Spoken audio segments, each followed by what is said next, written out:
आद सच जुगाद सच है भी सच नानक होसी भी सच।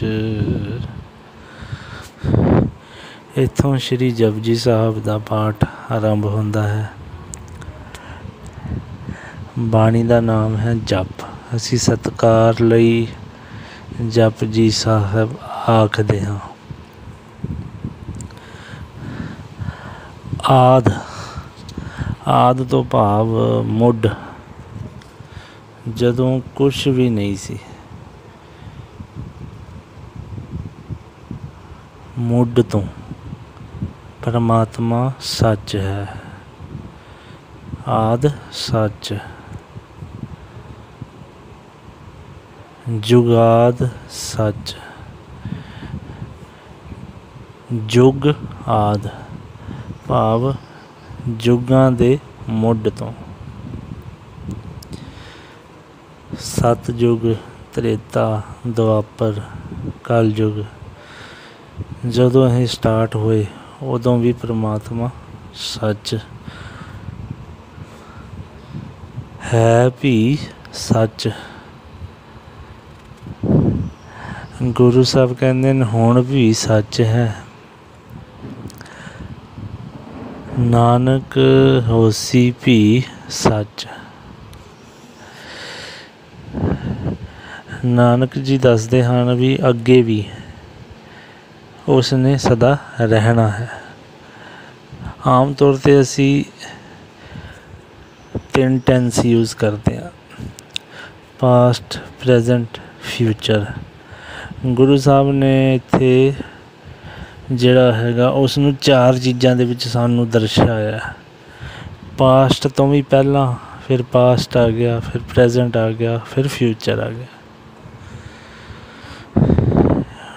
हुण अगे जपजी साहब की पहली पौड़ी की शुरुआत होंदी है। सोचै सोच न होवई जे सोची लख बार।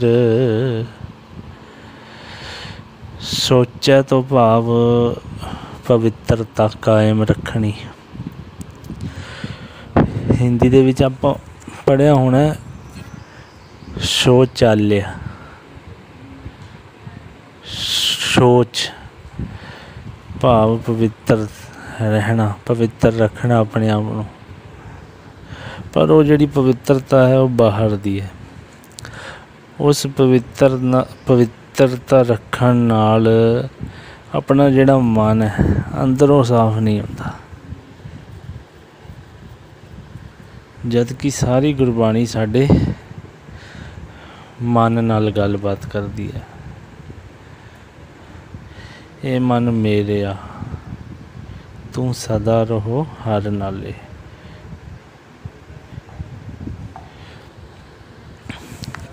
सो गुरु साहब कहते हैं साफ सफाई रखण नाल मन साफ नहीं होता। सोचै सोच ना हो बई जे सोची लख वार। भावें तुसी लख वार इसनूं पवित्र कर लो, तीर्थां दे इशनान करा लो। चुप है चुप न होवई जे लाए रहां लिवतार। चुप है,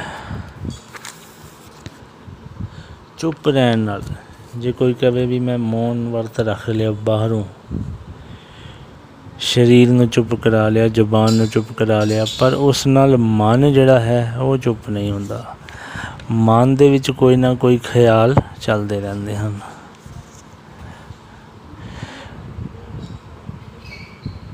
बाहरों चुप होण नाल अंदरों चुप नहीं होया जा सकदा। भावें लिव तार कॉन्टीन्यू समाधि ला के बैठ जाओ। लाए रहा लिव तार। भुखियां भूख न उतरी जे बन्ना पुरियां पार। ਮਨੁੱਖ ਦੀ ਜਿਹੜੀ ਤ੍ਰਿਸ਼ਨਾ ਹੈ ਉਹ ਕਦੇ ਰੱਜਦੀ ਨਹੀਂ। ਜੇ ਅੱਜ ਸਾਡੇ ਕੋਲ 2 ਵੀਲਰ ਹੈ, ਫਿਰ ਅਸੀਂ ਸੋਚਦੇ ਹਾਂ ਵੀ 4 ਵੀਲਰ ਹੋਵੇ। ਜੇ 4 ਵੀਲਰ ਹੈ, ਫਿਰ ਉਹ ਸੋਚਦੇ ਹਾਂ ਵੀ ਹੋਰ ਵਧੀਆ ਹੋਵੇ। ਫਿਰ ਅੱਗੇ ਤੋਂ ਅੱਗੇ ਤ੍ਰਿਸ਼ਨਾ ਕਦੇ ਸ਼ਾਂਤ ਨਹੀਂ ਆਉਂਦੀ। ਗੁਰੂ ਸਾਹਿਬ ਕਹਿੰਦੇ ਨੇ ਭੁੱਖਿਆਂ ਭੁੱਖ ਨਾ ਉਤਰੀ।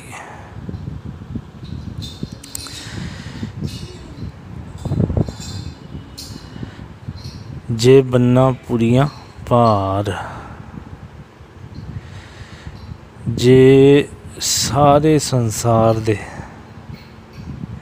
ਸਾਰੇ ਪੁਰੀਆਂ ਤੋਂ ਭਾਵ ਭਵਨ, ਇਹ ਬ੍ਰਹਮੰਡ ਹੈ, ਇਸ ਦੇ 9 ਹਿੱਸੇ ਨੇ, ਫਿਰ ਅੱਗੇ 14 ਪੁਰੀਆਂ ਹਨ। ਜੇ ਉਹ ਸਾਰਾ ਹੀ ਖਜ਼ਾਨਾ ਮਨੁੱਖ ਨੂੰ ਬੰਨ੍ਹ ਕੇ ਦੇ ਦੇਵੋ ਤਾਂ ਵੀ ਇਸ ਦੀ ਜਿਹੜੀ ਤ੍ਰਿਸ਼ਨਾ ਹੈ ਉਹ ਨਹੀਂ ਰੱਜਦੀ। ਸਹਿਸ ਸਿਆਣਪਾ ਲੱਖ ਹੋ ਹੈ, ਤਾਂ ਇੱਕ ਨਾ ਚੱਲਾ ਨਾਲ। ਸਹਿਸ ਕਹਿੰਦੇ ਹਨ 1000 ਨੂੰ, 1000 ਸਿਆਣਪਾਂ ਲੱਖ ਹੋ ਹੈ। ਹਜ਼ਾਰਾਂ ਤਰ੍ਹਾਂ ਦੀਆਂ ਸਿਆਣਪਾਂ ਲੱਖਾਂ ਹੀ ਹੋਣ। ਸਿਆਣਪ ਕਹਿ ਲਓ, ਚਤਰਾਈ ਕਹਿ ਲਓ,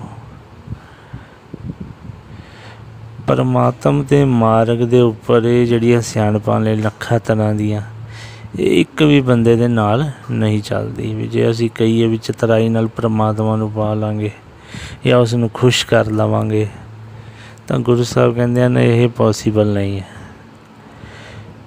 ਫਿਰ ਅੱਗੇ ਸਵਾਲ ਕਰਦੇ ਹਨ, ਕਿਵ ਸਚਿਆਰਾ ਹੋਈ ਹੈ, ਕਿਵ ਕੂੜੈ ਟੁੱਟੈ ਪਾਲ। ਗੁਰੂ ਸਾਹਿਬ ਕਹਿੰਦੇ ਹਨ ਜੇ ਪਵਿੱਤਰ ਰਹਿਣ ਨਾਲ ਵੀ ਅਸੀਂ ਸਾਫ਼ ਨਹੀਂ ਹੋ ਸਕਦੇ, ਜੇ ਸਾਨੂੰ ਸਾਰੇ ਹੀ ਸੰਸਾਰ ਦਾ ਖਜ਼ਾਨਾ ਬੰਨ੍ਹ ਕੇ ਮਿਲ ਜਾਵੇ ਤਾਂ ਵੀ ਸਾਡੀ ਜਿਹੜੀ ਤ੍ਰਿਸ਼ਨਾ ਉਹ ਨਹੀਂ ਰੱਜ ਸਕਦੀ। ਜੇ ਸਾਡੇ ਕੋਲ ਲੱਖਾਂ ਹਜ਼ਾਰਾਂ ਸਿਆਣਪਾਂ ਹੋਣ, ਉਹ ਵੀ ਨਾਲ ਨਹੀਂ ਚੱਲਦੀਆਂ, ਫਿਰ ਅਸੀਂ ਸਚਿਆਰ ਕਿਵੇਂ ਬਣ ਸਕਦੇ ਹਾਂ। ਕਿਵ ਸਚਿਆਰਾ ਹੋਈ ਹੈ, ਕਿਵ ਕੂੜੈ ਟੁੱਟੈ ਪਾਲ। ਕਿਸ ਤਰੀਕੇ ਨਾਲ ਕੂੜ ਦੀ ਜਿਹੜੀ ਕੰਧ ਹੈ, ਪਾਲ ਤੋਂ ਭਾਵ ਪਰਦਾ, ਕੰਧ, ਇਹ ਕਿਸ ਤਰੀਕੇ ਨਾਲ ਦੂਰ ਹੋਵੇ। ਹੁਣ ਅੱਗੇ ਇਸ ਦਾ ਜਵਾਬ, ਹੁਕਮ ਰਜਾਈ ਚੱਲਣਾ, ਨਾਨਕ ਲਿਖਿਆ ਨਾਲ।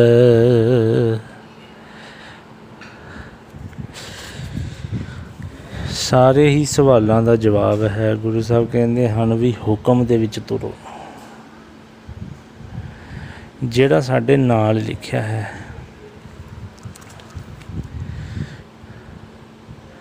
ਹੁਕਮ ਆਖਣ ਦੇ ਵਿੱਚ ਨਹੀਂ ਆਉਂਦਾ, ਪਰ ਜਿਵੇਂ ਹੁਣ ਸਾਨੂੰ ਉਸਨੇ ਪੈਦਾ ਕੀਤਾ ਹੈ। ਜਦੋਂ ਅਸੀਂ ਛੋਟੇ ਸੀ ਤਾਂ ਉਹਦੇ ਵਾਲ ਨਹੀਂ ਸੀ ਸਿਰ 'ਤੇ, ਜਿਉਂ-ਜਿਉਂ ਵੱਡਾ ਹੋਇਆ ਵਾਲ ਵੀ ਆ ਗਏ, ਦਾੜ੍ਹੀ ਵੀ ਆ ਗਈ, ਫਿਰ ਜਿਉਂ-ਜਿਉਂ ਉਮਰ ਲੰਘਦੀ ਗਈ ਉਹ ਚਿੱਟੀ ਵੀ ਹੋ ਗਈ। ਇਹ ਉਸਦੇ ਹੁਕਮ ਦੇ ਵਿੱਚ ਹੈ। ਹੁਣ ਭਾਵੇਂ ਕੋਈ ਲੱਖ ਯਤਨ ਕਰ ਲਵੇ, ਜੇ ਕਿਸੇ ਦੇ ਦਾੜ੍ਹੀ ਨਹੀਂ ਆਉਂਦੀ, ਉਹ ਜਿਹੜੀ ਅੱਜ ਕੱਲ੍ਹ ਤਾਂ ਵੈਸੇ ਆਰਟੀਫਿਸ਼ਲ ਦਵਾਈਆਂ ਆਉਂਦੀਆਂ ਨੇ, ਪਰ ਉਹ ਹੁਕਮ ਦੇ ਉਲਟ ਹੈ। ਜੇ ਅਸੀਂ ਉਹਦਾ ਵਰਤੋਂ ਕਰੀਏ, ਜੇ ਵਾਲ ਚਿੱਟੇ ਨੇ ਅਸੀਂ ਕਾਲੇ ਕਰਦੇ ਹਾਂ, ਉਹ ਉਸਦੇ ਹੁਕਮ ਦੇ ਉਲਟ ਹੈ।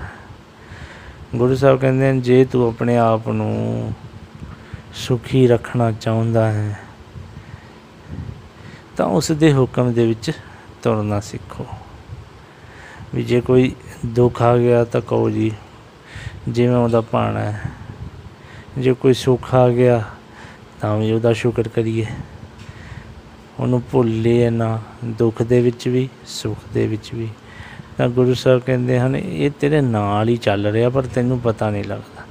ਜੇ ਤੂੰ ਉਸਦੇ ਹੁਕਮ ਦੇ ਵਿੱਚ ਤੁਰਨਾ ਸਿੱਖ ਲਵੇਂਗਾ ਤਾਂ ਜਿਹੜੀ ਕੂੜ ਦੀ ਜਿਹੜੀ ਕੰਧ ਹੈ ਉਹ ਟੁੱਟ ਜਾਵੇਗੀ। ਤੂੰ ਪਰਮਾਤਮਾ ਨਾਲ ਇੱਕ ਮਿਕ ਹੋ ਜਾਵੇਂਗਾ ਜੀ।